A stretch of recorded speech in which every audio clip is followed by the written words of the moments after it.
കൂട്ടുകാർക്ക് നല്ലൊരു ദിവസം ആശംസിച്ചുകൊണ്ട് മാമ്പഴത്തിന്റെ പുതിയ വീഡിയോയിലേക്ക് സ്വാഗതം. നമുക്ക് നേരെ ആദർശിന്റെ നയനയുടെ ഒക്കെ ഇന്നത്തെ ഒരു അടിപൊളി വിശേഷത്തിലേക്ക് അങ്ങോട്ട് പോയാലോ. ഇന്നത്തെ വിശേഷത്തെ കാണിച്ചിരിക്കുന്ന പറഞ്ഞിട്ടുണ്ടെങ്കിൽ നയന ക്ഷേത്രത്തിൽ ചെന്നിരുന്ന് കഴിഞ്ഞപ്പോഴത്തേനും പൂജാരി അങ്ങോട്ട് വരുന്നുണ്ട്. പൂജാരി നയനയുടെ കാര്യങ്ങളൊക്കെ ചോദിച്ച് മനസ്സിലാക്കുന്നുണ്ട്. അപ്പൊ രാത്രി മുതലേ ഇവിടെ ഇരുന്നേന്ന് പറഞ്ഞപ്പോ തന്നെ പൂജാരിക്ക് ഒരു പന്തികേട് മടുത്തു.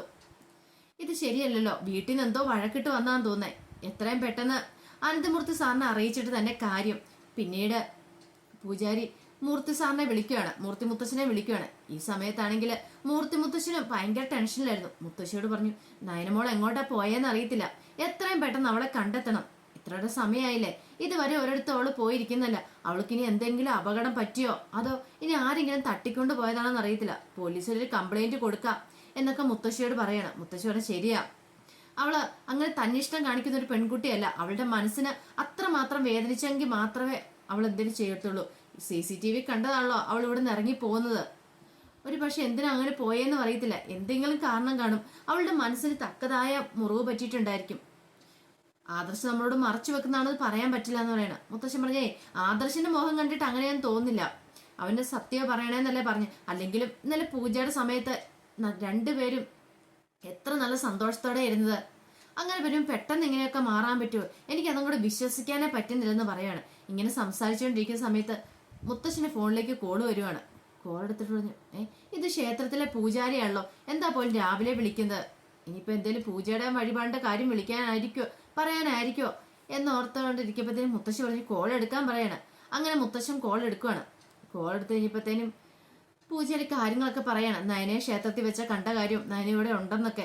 വീട്ടിൽ നിന്ന് എന്തെങ്കിലും വഴക്കോ പ്രശ്നങ്ങളോ ഉണ്ടായിട്ടുണ്ടോ മൂർത്തി സാർ? അതുകൊണ്ടാണ് മോൾ ഇവിടെ വന്നിരിക്കുന്നത്. ഞാൻ ചോദിച്ചിട്ട് വ്യക്തമായിട്ടുള്ള മറുപടി ഒന്നും പറഞ്ഞിട്ടില്ല എന്ന് പറയണം.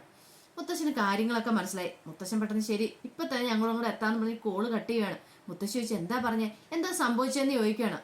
നയനമോട് ക്ഷേത്രത്തിലുണ്ടെന്ന് പറഞ്ഞ് നമുക്ക് എത്രയും പെട്ടെന്ന് അങ്ങോട്ട് പോകണമെന്ന് പറയാം. മുത്തശ്ശി പറഞ്ഞു, അല്ല അതിപ്പോ വീട്ടിൽ പറയാതെ ഇവിടെ ആരോടും പറയണ്ട, അറിയാലോ അവൾ എന്തിനാ അങ്ങോട്ട് പോയെന്ന് അറിയത്തില്ല, അതിന്റെ ശരിക്കുള്ള കാരണം അറിയത്തില്ല. ആ കാരണം അറിഞ്ഞതിന് ശേഷം മാത്രം നമുക്ക് എല്ലാവരോടും പറഞ്ഞാൽ മതി. അതുകൊണ്ട് ഇപ്പൊ ആരോടും തൽക്കാലത്തേക്ക് പറയണ്ട, ഇനി ചോദിച്ചാൽ തന്നെ ക്ഷേത്രത്തിലേക്ക് പോവാന്ന് പറഞ്ഞാൽ മതി പാടോന്നും പറഞ്ഞുകൊണ്ട് മുത്തശ്ശിനെ വിളിച്ചോണ്ട് അങ്ങോട്ട് പോവാണ്. ഈ സമയത്ത് ആദർശാണെങ്കിൽ വല്ലാത്ത ടെൻഷൻ അടിച്ചിരിക്കുമായിരുന്നു. രാത്രി മൊത്തം ഉറക്കളിച്ചതിന്റെ അത് ക്ഷീണം ഒരിടത്ത്, അതിന്റെ ഇടയ്ക്ക് ആസ്മയും കാര്യങ്ങളൊക്കെ ഉണ്ടായിരുന്നു. അപ്പൊ എന്ത് ചെയ്യണം എന്നാലും തലയ്ക്ക് കൈ കൊടുത്തോണ്ടിരിക്കുന്ന ആദർശിന്റെ അടുത്തേക്ക് ദേവേന ചെന്നു ചോദിച്ചു, ഇനി എന്താ മോനെ നിന്റെ അടുത്ത പ്ലാന്? പോലീസ് കംപ്ലൈന്റ് കൊടുക്കാനാണെന്ന് ചോദിക്കണം. കംപ്ലൈന്റ് കൊടുക്കണം അമ്മേ, പക്ഷെ പോലീസ് കൊടുത്തിട്ടുണ്ടെങ്കിൽ അവർ 100 ചോദ്യങ്ങൾ ചോദിക്കും, നമുക്കതിന് മറുപടിയൊന്നും ഇല്ല. അല്ലെങ്കിൽ തന്നെ ഇനിയിപ്പോ അതിന്റെ പേരിൽ എന്തൊക്കെ പ്രശ്നങ്ങൾ ഇവിടെ ഉണ്ടായാലാ? ഇനി എന്തൊക്കെ പ്രശ്നങ്ങൾ ഉണ്ടാവുമെന്ന് ആര് കണ്ടു? അവൾ എങ്ങോട്ടാ പോയെന്നും അറിയത്തില്ലല്ലോ. ഈ സമയം ദേവേനി പറഞ്ഞു, അല്ലെങ്കിലും അവൾക്ക് ഇച്ചിരി അഹങ്കാരം കൂടുതലുണ്ട്, എന്ത് വന്നാലും താങ്ങൂന്നുള്ള. കാരണം മുത്തശ്ശി ഉണ്ടല്ലോ നിന്റെ, എന്ത് വന്നാലും അവൾക്ക് സപ്പോർട്ട് ചെയ്ത് നിൽക്കാനായിട്ട്. അച്ഛനോടും അമ്മയോടും എത്ര പറഞ്ഞാലും കേൾക്കില്ല. അവളിപ്പം എന്ത് തെറ്റ് ചെയ്താലും അച്ഛനും അമ്മ അവൾക്ക് സപ്പോർട്ട് ചെയ്താൽ നിൽക്കുള്ളൂ. ഞാനിപ്പോൾ എന്ത് പറയാനാ, അവളുടെ അഹങ്കാരം കാണിച്ചിരിക്കുന്നു പറയണം. ജാനകി പറഞ്ഞു, അങ്ങനെ പറയല്ല എടുത്തി, നയനമോൾ ഒരിക്കലും അങ്ങനെ അഹങ്കാരം കാണിച്ചോ തന്നിഷ്ടപ്രകാരം പോകുന്ന പെൺകുട്ടിയല്ല. അവളുടെ മനസ്സ് നൊന്ത് കാണും. അവളുടെ മനസ്സ് നോവുന്നായ ഒരു കാര്യം ഇവിടെ ആരോ ചെയ്തിട്ടുണ്ട്, അതാണ്. ഒരുപക്ഷെ ആദർശാവണമെന്നില്ല, മറ്റാരിൽ നിന്നാണെങ്കിലോ അങ്ങനെ ഒരു അവൾക്കൊരു ബുദ്ധിമുട്ടുണ്ടായത് പറയാൻ പറ്റില്ല. അതുകൊണ്ട് എന്താണെങ്കിലും അവൾ എങ്ങോട്ടാ പോയത് എന്താന്ന് എത്രയും പെട്ടെന്ന് നമുക്ക് അറിയണോന്ന് പറയാണ്. അപ്പൊ അറിയണമെന്ന് പറഞ്ഞിട്ട് വല്ല കാര്യമുണ്ടോ? അവളെ കണ്ടെത്തിയാലേ നമുക്ക് അറിയാൻ പറ്റുള്ളൂ അവൾ പോയത് എങ്ങോട്ടാന്നുള്ള കാര്യം. കിട്ടുവേട്ടത്തി, നയനമോക്ക് അധിക സമയമൊന്നും ഒരിടത്തും പോയി ഇരിക്കാൻ പറ്റില്ല, അവൾ ഇങ്ങോട്ട് തന്നെ തിരിച്ചു വരുമെന്ന് പറയാണ്. ഈ സമയം ആദർശോട് ഞാൻ ഒന്നുകൂടെ ഒന്ന് പുറത്തോട് പോയി നോക്കട്ടെ, അതിനുശേഷം മതി പോലീസ് കംപ്ലൈന്റ് കൊടുക്കാനായിട്ട് എന്ന് പറയണം. ദേവേനി പറഞ്ഞു, ഒരു കാര്യം ചെയ്യാം, അച്ഛനും കൂട്ടിക്കൊണ്ട് പൊക്കോളം പറയണം. വേണ്ട, ഞാൻ തന്നെ പൊക്കോളാം, ഇന്നലെ രാത്രി മൊത്തം ഉറക്കളച്ച അച്ഛനും ഭയങ്കര ബുദ്ധിമുട്ടായിട്ടുണ്ട്, അവർ ചേർന്ന് റെസ്റ്റ് ചെയ്യട്ടെ, ഞാൻ പോയിട്ട് വരാമെന്ന് പറഞ്ഞുകൊണ്ട് ആദർശ് ഇറങ്ങുവാണ്. ഈ സമയത്ത് മൂർത്തി മുത്തശ്ശനും മുത്തശ്ശനും കൂടെ നേരെ ക്ഷേത്രത്തിലേക്ക് ചെല്ലുമായിരുന്നു. ക്ഷേത്രത്തിലേക്ക് ചെല്ലുന്ന സമയത്ത് നയന ഇങ്ങനെ തൂണച്ചാരി ഇരിക്കുന്നുണ്ട്. ഈ കാഴ്ച കണ്ടപ്പോഴത്തേനും മുത്തശ്ശിയും വല്ലാത്ത വിഷമായിപ്പോയി. ആരുമില്ലാത്തവരെ പോലെ എന്തിനാ ഇവിടെ വന്നിരിക്കുന്ന ഒരു ചിന്ത രണ്ടുപേരുടെ ഉള്ളിൽ ഉണ്ടാവുന്നുണ്ട്. പിന്നീട് മുത്തശ്ശൻ അങ്ങോട്ട് ചെന്ന് കഴിഞ്ഞപ്പോഴത്തേനും നയന പതുക്കെ കണ്ണു തുറന്ന് നോക്കുമ്പോഴത്തേനും മുത്തശ്ശിനെയാ കാണുന്നത്. നയന പെട്ടെന്ന് ചാടി എഴുന്നേറ്റു. മുത്തശ്ശി ഓടി ചെന്ന് കെട്ടിപ്പിടിച്ചിട്ട് ചോദിച്ചു, എന്താ മോളെ, എന്താ നീ ഇവിടെ വന്നിരിക്കുന്നേ? അതും ആരോടും ഒന്നും ഒരു വാക്ക് പോലും പറയാതെ നീ എനിക്ക് വീട്ടിലേക്ക് വന്നുകൂടായിരുന്നോ എന്ന് ചോദിക്കണം. പെട്ടെന്ന് നയന പറഞ്ഞു, വീട്ടിലേക്ക് വരാൻ. ഏത് വീട്ടിലേക്ക്? എനിക്ക് വീടില്ലല്ലോ മുത്തശ്ശി, അല്ലെങ്കിലും എനിക്ക് ആ വീട്ടിൽ ആരാ ഉള്ളത്? ആരുമില്ല എന്ന് പറയാണ്. എന്നാ പിന്നെ നിനക്ക് നിന്റെ വീട്ടിലേക്ക് പോയി കൂടായിരുന്ന മോളെന്ന് ചോദിക്കുകയാണ്. എന്റെ വീടോ? എനിക്ക് അവിടേക്കും പോകാൻ പറ്റില്ല മുത്തശ്ശി, അതാ ഞാൻ ഇവിടെ ഇരുന്നേന്ന് പറയാണ്. മുത്തശ്ശൻ ചോദിച്ചു, ഇതിന് മാത്രം എന്താ പ്രശ്നം മോളെ നിനക്കുണ്ടായത്? ഇത്ര പെട്ടെന്ന് ഈ ക്ഷേത്രത്തിൽ ആരോടും വന്ന് പറയാതിരിക്കണമെങ്കിൽ നിന്റെ മനസ്സ് അത്ര വേദനിച്ചിട്ടുണ്ടല്ലോ. നീ കാര്യം എന്നാ നീ മുത്തശ്ശനോടും തുറന്നു പറ. പരിഹാരമില്ലാത്ത പ്രശ്നങ്ങളില്ലല്ലോ. എന്ത് പ്രശ്നമാണെങ്കിലും നമുക്ക് പരിഹാരം ഉണ്ടാക്കാന്ന് പറയാണ്. ഈ സമയത്ത് ആ പൂജാരി അങ്ങോട്ട് വരുന്നേ. പൂജാരി വന്നിട്ട് പറഞ്ഞു, രാവിലെ ഞാൻ ക്ഷേത്രത്തിൽ വന്നപ്പോഴാണ് മോളെ കണ്ടത്. ഈ ഇരിപ്പ് കണ്ടപ്പോൾ എനിക്കൊരു പന്തികേട് തോന്നി, അതാ ഞാൻ മൂർത്തി സാറിനെ വിളിച്ച് അറിയിച്ചെന്ന് പറയണത്. അപ്പൊ മൂർത്തി മുത്തശ്ശൻ പറഞ്ഞു, നന്ദിയുണ്ട് കേട്ടോ ഒത്തിരി. ഞങ്ങൾ മോളെ കാണാതെ ആകെപ്പാടെ വിഷമിച്ചിരിക്കുമായിരുന്നു. ഇനിയിപ്പോ പോലീസ് കംപ്ലൈന്റ് കൊടുക്കാന്നൊക്കെ ഓർത്തിരുന്നതാ. അതിനു മുമ്പ് തന്നെ ഭഗവാന് നയനയും ഇവിടെ തന്നെ എത്തിച്ചല്ലോ. അതാ എത്ര പെട്ടെന്ന് കാര്യങ്ങളൊക്കെ അറിയാൻ കഴിഞ്ഞു. ഒത്തിരി നന്ദിയുണ്ടെന്ന് പറഞ്ഞുകൊണ്ട് തിരുമേനിയുടെ നന്ദിയൊക്കെ പറയാണ്. പിന്നീട് പുള്ളിക്കാരൻ അങ്ങോട്ട് പോവാണ്. ഈ സമയത്ത് മുത്തശ്ശനും നയനയുടെ കണ്ണുകളിലേക്ക് തന്നെ നോക്കിക്കോ. നയനയുടെ കണ്ണുകൾ രണ്ടും നിറഞ്ഞൊഴുകാൻ തുടങ്ങി. അപ്പൊ കാര്യമായിട്ട് എന്തോ പ്രശ്നമുണ്ടെന്ന് രണ്ടുപേർക്കും മനസ്സിലായി. എന്താ മോളെ നീ കരയണേ? കാര്യം എന്താണെങ്കിലും ഞങ്ങളോട് തുറന്നു പറ. എന്ത് പ്രശ്നത്തിനൊരു പരിഹാരം ഇല്ലെന്ന് ചോദിക്കണം. നയന പിന്നീട് ഒന്നും പറഞ്ഞില്ല. നയന എന്ത് ചെയ്യണം, തന്റെ കയ്യിൽ ആ ചുരുട്ടി പിടിച്ചിരുന്ന കത്ത് അങ്ങോട്ട് കൊടുക്കുവാണ് അടുത്ത്. ആ കത്ത് മുത്തശ്ശനാ കൊടുത്തത്. മുത്തശ്ശൻ ആ കത്ത് വായിച്ചു.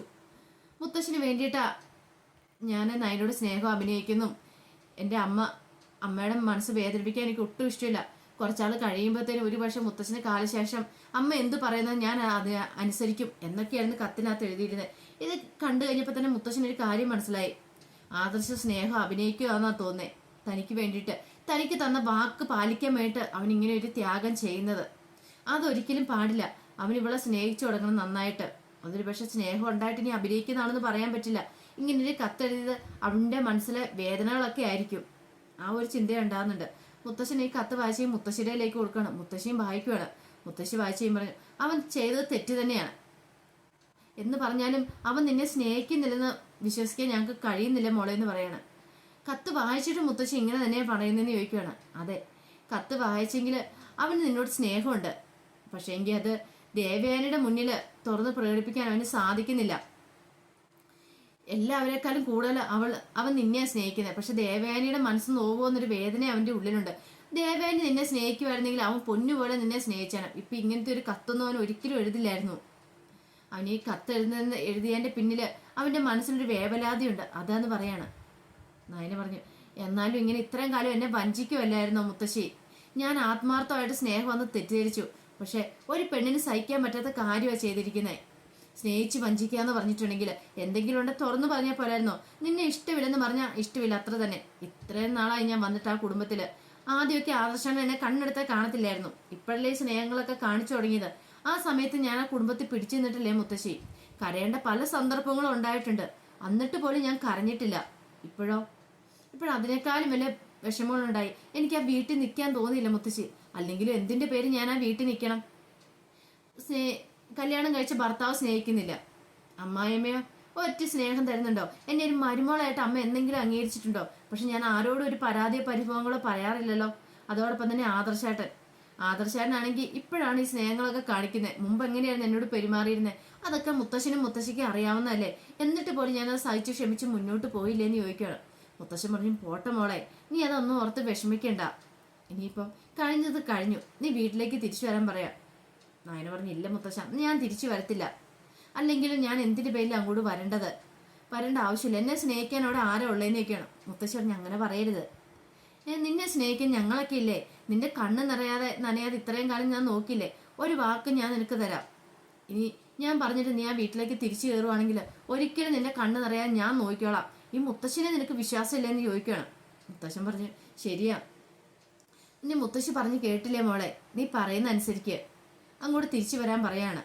ഈ സമയത്തെന്ന് പറഞ്ഞിട്ടുണ്ടെങ്കിൽ കനക വല്ലാതെ വെപ്രാളപ്പെട്ടിരിക്കുക. കനക പറഞ്ഞു, എങ്ങോട്ട് പോയെന്ന് അറിയത്തില്ല എൻ്റെ മോൾക്ക് എന്തെങ്കിലും സംഭവിച്ചാണ്ടല്ലോ ഞാൻ പിന്നെ ഈ വീട്ടിൽ ഒറ്റ ഒരാളെ വെറുതെ വിടില്ല എന്ന് പറയാണ്. ജലജയ്ക്ക് ഇതോടൊപ്പം ദേഷ്യം വന്നു. ജലജ പറഞ്ഞു, നിങ്ങൾ എന്ത് ചെയ്യുന്ന? നിങ്ങൾക്ക് എന്തെങ്കിലും ചെയ്യാമെന്ന് ഒരു കാര്യം ചെയ്യാം, പോലീസ് കൊണ്ട് കംപ്ലൈന്റ് കൊടുക്കുക. ഓ, നിങ്ങളുടെ മോളെ ഇപ്പം ഞങ്ങളങ്ങ് ഇല്ലാതാക്കിയെന്നായിരിക്കും. അതായിരിക്കും നിങ്ങളുടെ മനസ്സിലെ ചിന്ത. അതൊക്കെ വെറുതെ നിങ്ങളുടെ തോന്നൽ മാത്രമാണ്. ഇനിയിപ്പം നിങ്ങൾക്ക് വല്ല സംശയം ഉണ്ടെങ്കിൽ ഞങ്ങൾ എല്ലാവരെയും കൂടെ കൊണ്ടുപോയി പോലീസ് കംപ്ലൈന്റ് കൊടുത്തുകൊണ്ട് ജയിലിൽ അടയ്ക്കാൻ പറയണം. കനക പറഞ്ഞു, എന്തെങ്കിലും എൻ്റെ മോൾക്ക് സംഭവിച്ചിട്ടുണ്ടെങ്കിൽ ഉറപ്പായിട്ടും അങ്ങനെ ഞാൻ ചെയ്യും. ഞാൻ വെറുതെ വിടാൻ പോകുന്നില്ലെന്ന് പറയണം. ഗോവിന്ദൻ പറഞ്ഞു, എന്താ കനക നീ ഇങ്ങനെയൊക്കെ വിളിച്ചു പറയുന്നേ?